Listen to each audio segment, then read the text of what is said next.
A slučaj Purda u Bjelovaru je danas komentirao i prvi čovjek HSLS-a Darinko Kosor. Naime, današnji je HSLS simbolično upravo iz Bjelovara, nekadašnje utvrde HSLS-a kada ga je vodila Đurđa Adlešić, krenuo u izbornu kampanju za nadolazeće parlamentarne izbore održavši središnje vijeće stranke.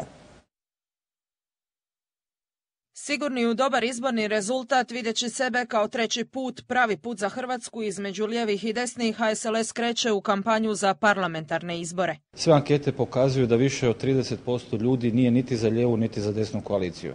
Računamo na te birače i vjerujemo u dobar rezultat. Što se tiče Bjelovarske županije i grada Bjelovara i na lokalnim izborima za mjesne odbore, ovdje HSLS osvojio 18% i pokazao je da je uvjerljivo jedna od najjačih stranaka u gradu Bjelovaru. A iz Bjelovara je čelni čovjek HSLS-a poslao poruku vladi vezano uz slučaj hrvatskog branitelja Tihomira Purde. Ako Purda bude izručen Srbiji, vlada mora odstupiti, odlučan je Darinko Kosor. Radi se o dostojanstvu hrvatskog naroda i istine o Domovinskom ratu. Ako ova vlada nije sposobna zaštititi i istinu o Domovinskom ratu i dostojanstvo hrvatskog naroda, onda neka odstupi.